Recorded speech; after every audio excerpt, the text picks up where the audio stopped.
Get it, get it. Morning, everyone. Good morning, Good good morning, good morning. Here How's we are. everybody doing today? Good. Happy Friday Eve. Friday's Yes. Eve. Yeah, for sure, for sure. Everybody having a good week. So far, yes. I Yeah. will say for the most part, yes. It's Awesome. been So deep. far, so good. I would love to see all of y'all at the same time on my side. So ladies, here we are for another little Zoom episode of us ladies keeping it in real estate for sure. And this week we want to talk about this NAR.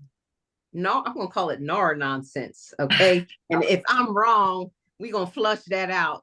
Right. And y'all gonna correct me and teach me some things. So I am a loan officer, as is Miss Sarah Durham, and Felicia and Asia are resident realtors extraordinaires of all knowledgeable things. And so we're gonna have them school us on the impact of this settlement. So I'm going to leave the floor to one of y'all to summarize this for our audience.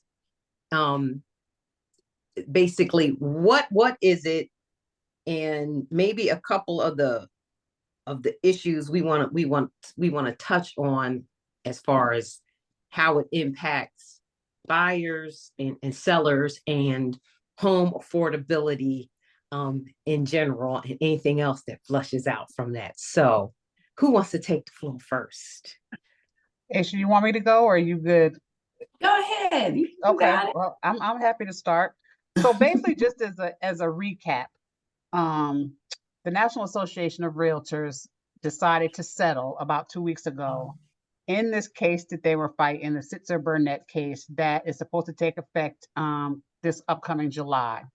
And basically, these folks that were out there were saying that, I mean, I guess that they thought they got taken advantage of, that commission, price setting, just a whole lot of things that they were not happy with. I mean, my gut ultimately is, I don't know, I just get that these lawyers are fighting for something that isn't something that they need to be fighting for.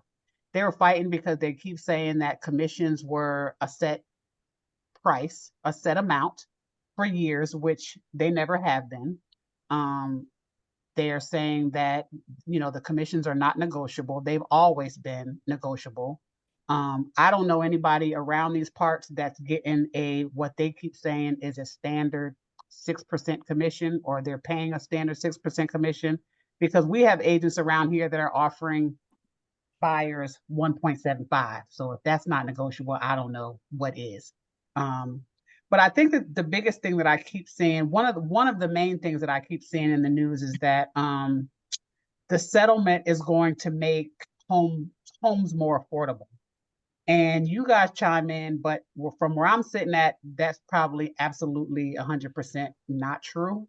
Because I think the values in real estate are determined by supply and demand, not really just by what they think is going to happen if they reduce a commission.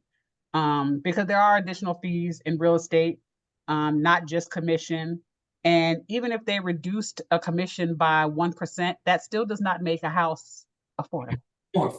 Yeah, it does not make a house more affordable, and there's still an issue with supply and demand, so prices are still not coming down. So, I mean, when I watch that, my answer to is reducing those commissions or doing away with that going to make a house more affordable, and my answer is always going to be absolutely not.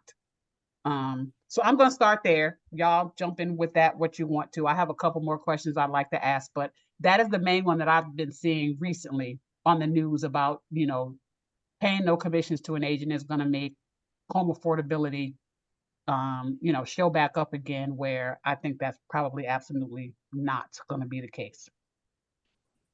I mean, and when you're talking affordability, it's like, I mean, let's say average commission is $6,000 to $10,000, and that's, with it split. I mean, that's not making it a huge adjustment on a mortgage perspective.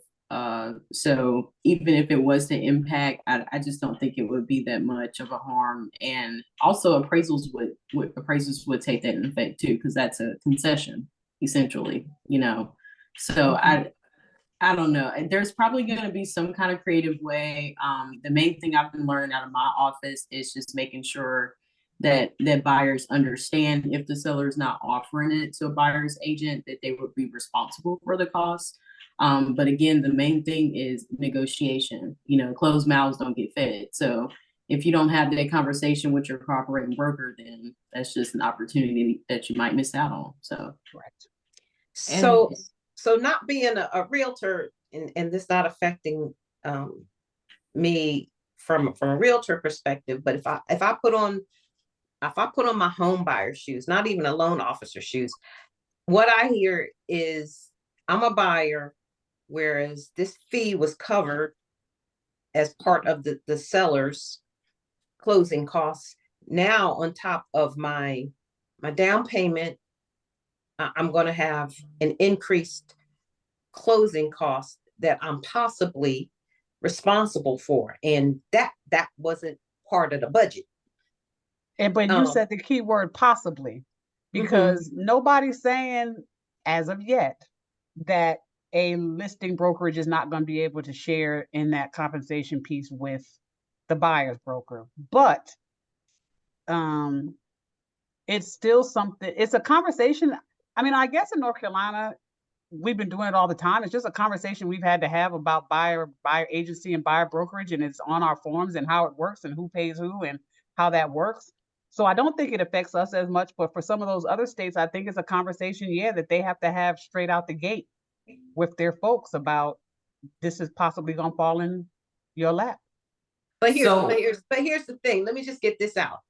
You say straight from the gate, from like a buyer who's hearing all this chatter in the stratosphere. I'm like, I'm not even coming to the gate, right? I'm thinking in my mind, not having education, not being educated, especially if you're a first-time home buyer. I'm not educated about this process. So you're telling me that if I go get somebody as a buyer's agent, I got to come up with more money? Wait, why don't I just skip that and go to the listing agent, right? I'm not even pulling up to the right gate. And so I would like to see a way for people to get educated like that. No, we're not saying that people are going to be afraid. They're just going to be straight up afraid to even try and get a buyer's agent. In my I will say my though, logic. we're all in the industry, so we know it's customary for the seller's agent to pay both realtors. But as a home buyer, they don't know that. So I also realize, just hearing you, that analogy, they don't know what they're walking into anyway. So they realistically don't know how much money I have to bring to the table for closing costs, whether you throw in your buyer's agent's fee or not, because they didn't know. Now, for someone buying an investment property or someone who's bought a home before, they'll be like, okay, wait, something's different. This is more money. But I will say, if they don't know, at some point, I do think it would become a standard to just, hey, you have to bring more money out of pocket. Now, will it help home buyers? No. I did listen to a podcast with Steve Murray, and one of the things he mentioned was home buyers are going to be the ones who are affected the most. First-time home buyers, let me be super clear. First home buyers are the ones who are going to be affected the most because that is more money that they have to come out of pocket. And the first thing they're looking for are down payment assistance programs. If I can't even get the money for the house, now where am I going to find this money to pay for my realtor? And then it becomes a thing of, are these down payment assistance programs going to increase their standards, or what they're dishing out to assist these people to then populate these communities with homeowners?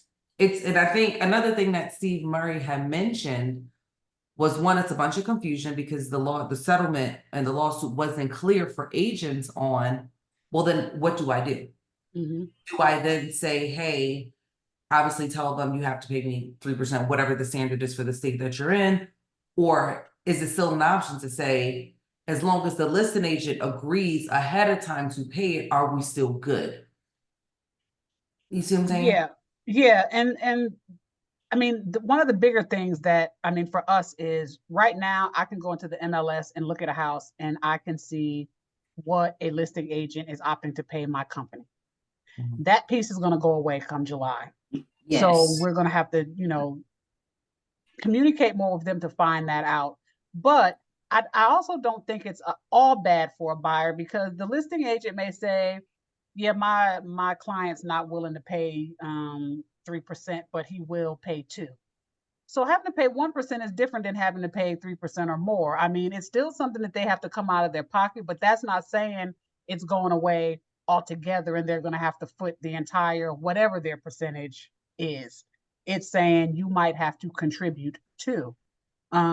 Because on the other hand, I don't know, just from where I'm sitting at, if every listing is going to be like, I'm not paying anybody, because everybody has to work for something. And if you want somebody to show your house, then you may have to give them, honestly, I mean, and it's not what we should do, but nobody can work for free. So if they're offering a little something, if they really want their house sold, I think that they will. Will it be a higher number than what, what the agent would like? Maybe not. You're gonna have to have the conversation with your buyer. They may have to kick in something. But I think right now it's more, just like you said, speculative of what we're thinking. At the end of the day, I don't know if I think it's going to be as horrible as You think it is? they're making out. No, I will say too. Oh, you want to go, Aisha? no, go ahead. Yeah, I wanted to say too, again, just thinking off on the deep end, other industries that it's going to affect, obviously, we're loan officers. While I don't think it's going to, what I think will honestly happen is that more realtors are going to become loan officers and That's scary.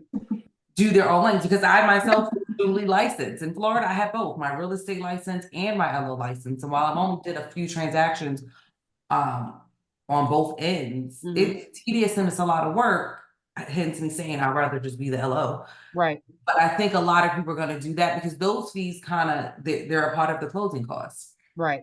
And so in North Carolina, I'm not sure that we're able to do that though. Yeah, because every state does not. I told you Florida was you can be a lender, but you can't be the lender and the buyer's agent. Yeah, Right. Florida, exactly. You can't be both. Yeah, you can't do both. Yeah, but yeah, right. But I do think another thing, listening to podcasts, was title companies possibly creating like a buyer's transaction coordinator. Like their sole purpose is to make sure your paperwork gets pushed through properly without them actually having to go show the house, and just leaving it up to the buyer to go look at their houses themselves and relying on the listing agent to give them that information about the property. Right. Which honestly, not a horrible idea. No, but you know what? I'll just say every agent is not created equal. So, and that includes listing agents. I'm just fearful of what's going to happen to folks who are out there who are unrepresented or going with the listing agent, because still at the end of the day, the listing agent is representing the seller. Yeah. Hence the reason we have dual agency and designated dual agency, where we can appoint somebody to be a buyer, the agent for the buyer in an instance, because those waters can get real murky sometimes. Right. Yeah, I want to read a quote from an article I read earlier, and you ladies weigh in on whether you agree or disagree. So this is a real estate expert that was interviewed as part of a news show, and she said, so now what's going to happen is basically buyers are going to go directly to the listing agent and think about all the misrepresentation that's going to occur at that point in time, and then think about all the kickbacks that are going to be given, all the bonuses, end quote, thoughts. End quote. Right. So I took a gen up class on Tuesday, and it was very informative. So Travis Everett, I don't know if you guys know the famous Travis Everett, but he's pretty good instructor, and he was actually breaking it down to pretty much what they're kind of depicting is going to take place. And they were saying that it's really going to affect more listing agent and sellers, because listing agents are going to really have to start being more responsive and answering their phone, because it's literally to the point where a buyer's agent don't answer their phones. Girl, you have no idea. I'm not surprised. Yeah. Yeah, so it's really gonna be a lot of if the seller, when they list the house, if they're not offering compensation that seems fair, it's just gonna cause a lot of extra communication from the buyer side. Correct. They also stated that they think they'll probably get rid of dual agency just because of clearly it would cause a lot of conflicts. They mentioned something about there would be changes in a lot of the loan guidelines and stuff like that. I guess probably because of the credit ratio. And then, of course, if it's not something where, like, let's say majority sellers are like, no, we're going on strike. We're not giving it out. Things are gonna sit on the market, and that's gonna really shift the market, right? Yep. So But we're already in a market where sellers aren't giving up their homes anyway because of interest rates. So once again, how is this helping the situation at all? right, Again, I exactly. think it's- I Exactly. think it's creating a lot of potential business for lawyers. I was about to say that because the That's winners good. in all of Wait. this, even with the lawsuit, is the attorneys, because by the time they give you out this money, like they're gonna get $12. But what you said, Wait, in reference to the money, I'm just saying. in reference There's to the money also- thing too. One, they want this done by, I think, what was it, July 1st? July. But apparently the settlement may not even be done by then. That's It's all one. perspective. It may or may not. That's what they're shooting for. That's what they The other thing too is this settlement was kind of specific to larger real Companies. estate brokerages like Keller Williams and EXP and all the others, but how it leaves out a population of smaller brokerages who are gonna kind of have to pay up. And there was an article out there about all of the brokerages that were not a part of it, that fell just below some of those large ones, and that they're still part of the like they haven't settled. So what's gonna happen to Yeah, and I think Yeah. it's about, like 60. There were conversations about the firms like adjusting, their commission, what they're taking from the agents just to kind of offset that. So, but whatever it is, I'm here for it. I'm here for it too. I am And let me here just for say, Lisa, whatever to it your is. question about listing agents not answering the phone, I've done entire deals over text because they will not, like, email and text is their favorite Have thing. not experienced that, but Girl, wow. Yeah, an entire transaction. And then I saw her after that and spoke to her, and she was like, "Oh, I didn't know that was you." I know. You ain't answer the phone the entire time we did the deal. Oh my goodness. But so just another question for y'all. Do y'all think that this settlement is going to force brokers to reduce their commission, whatever their commission may be? Are you talking from a lender's perspective? No, from our side of the deal. Like, there's been chatter about having to reduce fees on our side with this settlement, to reduce our commission. So you're gonna have to educate me. What reduce from what to what? What is so the whatever average commission? right now? So let's just take what the media is saying as 6%, which isn't a standard, but what they keep referencing. They're saying that this settlement is going to force brokers, us, to reduce our commissions. Me personally, I'm saying absolutely not. One, because that fee has always been negotiable. Two, even if it was 6%, sellers agents have not always split that evenly with a buyer anyway. If it was 6, there are some that might take 4 and pay you 2, or take 5 and pay you 1. Like, they can offer whatever they want to offer because, again, it's negotiable, and it always has been. So do I think that this settlement is going to force, listing agents to reduce their commission? Absolutely not. They're probably going to be able to get more, and the same on the buyer side. Like, if you want, if you want somebody to represent you, I mean, it's not free. For one, you just didn't have to pay it before. But I mean, I think what's happening is that all of this media coverage is educating the seller, and sellers are coming out of the woodwork saying, "Oh, what was always true. I'm not offering. I'm not paying 6%. I'm but going to pay you." unfortunately, the media is incorrectly educating folks. Unfortunately. But I have a lady right now, and I helped her and her family sell their mother's home. Now they have another home that they want to sell, and the brother lives in it.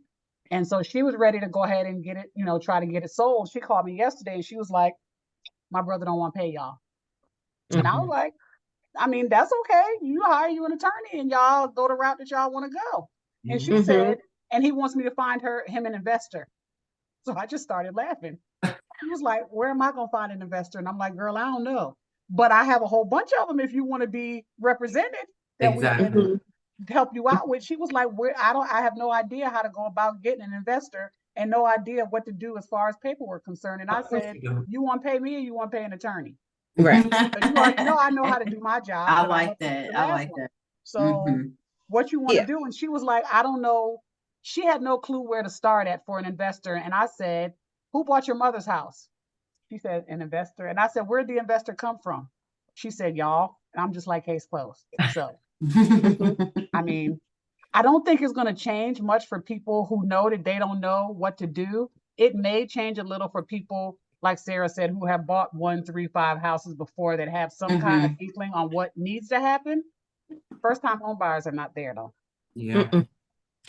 So going forward, like what can we in our respective professions do to try and help the least of these, right? Our first time home buyers. Felicia, you've mentioned concerns over the vet community. You know, what are some of besides having, you know, discussions, you know, what are some of the things we can suggest for first time home buyers, or what do you think the industry as a whole needs to do to protect the first time home buyer? Well, I read an article yesterday that was an article that basically said, we don't have a clue what's going to happen to FHA and VA. I mean, out of all the stuff that's going on, I mean, conventional folks can fight for themselves because one, they either got some money or a means to be able to do some things. But the article just basically said, as of right now, we're not sure how it's going to pan out for VA or how it's going to pan out for FHA. So FHA is big. VA is probably just as big, if not larger. And I know that they're going to have to find a way to support these veterans one way or the other. Like, here's what I was thinking, that maybe the VA will then step in and have it like a monopoly to where if it's a VA loan, you have to use VA vets who are real estate agents, and they kind of like pay them on the back end as a thank you for your service because you were a vet thing, is what I'm potentially thinking that what the VA will do to kind of safeguard their people. Because it's written in the laws now that they cannot pay a brokerage fee. And even if they let them pay a brokerage fee, I'm just like, at what point do their bleeding stop? Because if they're not, a 100% military disabled vet does not have to pay the funding fee. If they are not that, then they have to pay the funding fee, which is not cheap. And then to try to add a brokerage fee on top of that is adding a whole nother 5-digit number onto the top of their loan, which I just don't know if I see that's going to happen. So it was just interesting to see that article basically saying, we don't even know. We don't know. We're still working. I mean, I've seen speculation that the agencies will have to make some type of statement, some type of motion, be it, you know, an increase in allowable seller concessions, you know, or something like that. So yeah, it's just kind of a watch and wait thing. And just trying to educate people as much as we can and quell some of the fear, because I mean, I think a lot of this is just creating a lot of fear and uncertainty and confusion. In a market that is just, you know, the interest rates are not conducive to affordability. There's not a whole lot of homes out there to be bought. You know, everything is just really high, and so first time home buyers are already nervous about taking on, you know, this, what is supposed to be the American dream, this wealth building American dream. And at first it just feels like a whole lot of bloodletting before anybody feels better. There is another statement I want to read. There's a warning about the potential for listing agents to pit buyers agents against each other in order to drive up property prices for the benefit of sellers. Is They that do that now. far-fetched?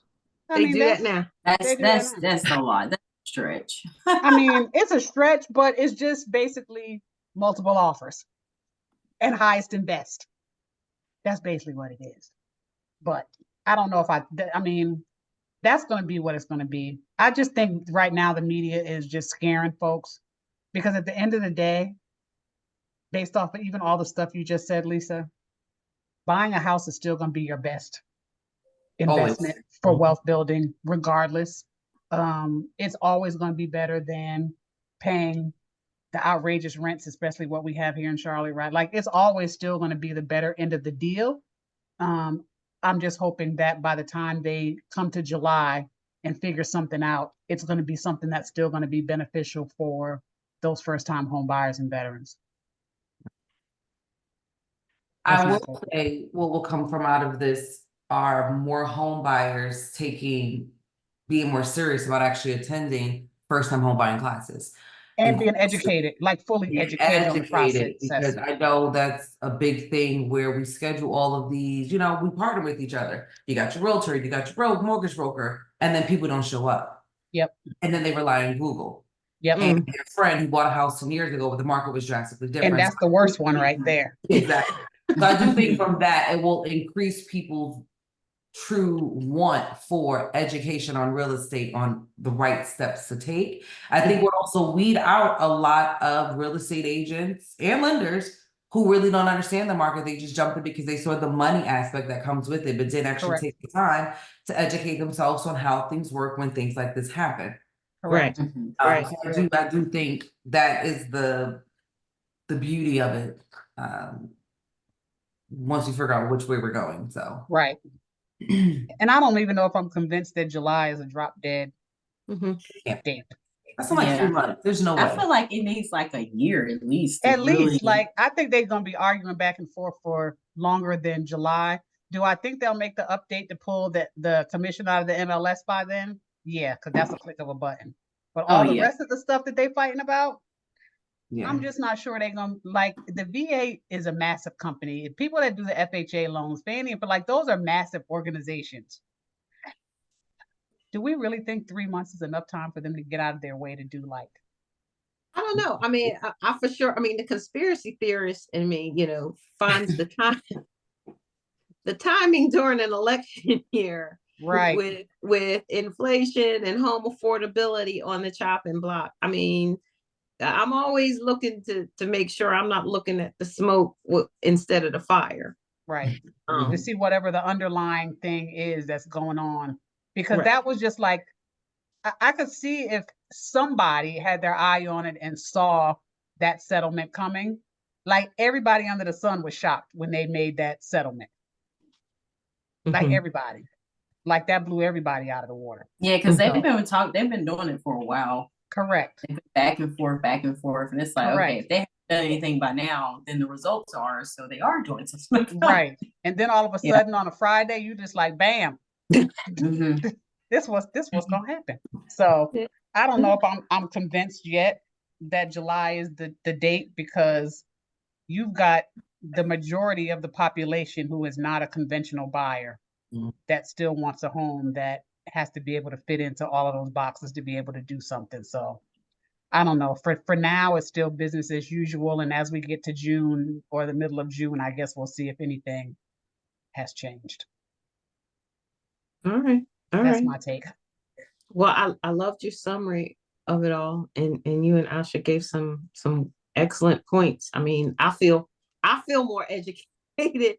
I think initially when it happened, everybody jumped on it, to get out there and say something about it real fast without really giving it some deep thought and some perspective.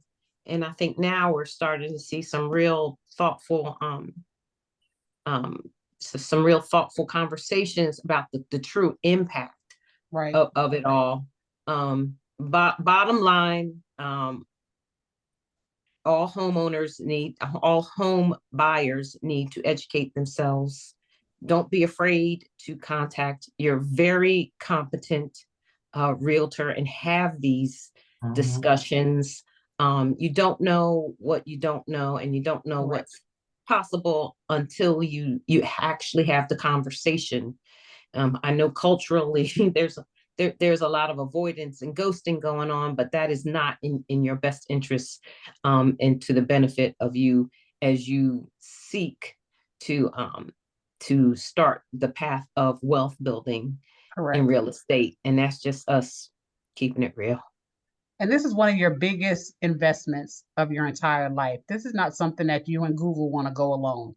Mhm. You, Google, and I mean your lender, because your lender gonna point you back to your agent. And if your agent is Google, we have a problem. So Exactly. it's in your Right. best interest to hire, like Lisa said, somebody who is in your local market, is competent, who knows what's going on, who's keeping up with what's going on in the industry, and able to guide you to be able to purchase that house. Absolutely. Absolutely. All right. Well, is that all we got to say about that? For now, That's we might that's the have to do a starting part point two. for now. We'll see. We might hold on to a part two come July 1 or Hold July on to 2. Right. part two. Oh, So yeah. hey, Oh, yeah. if you're out there watching, please give us a like, follow, and sign up for notifications for when we publish a new episode. If you've got any questions or comments for us, please down below. We'd love to be able to have a conversation with everybody and anybody. If this has stirred up any more questions for you, or you've got a perspective that we have not considered. Right. So until next week, this is us keeping it in real estate. So bye. Bye. All right. Hold on. Oh, there you go. Hold on. Wait. Oh.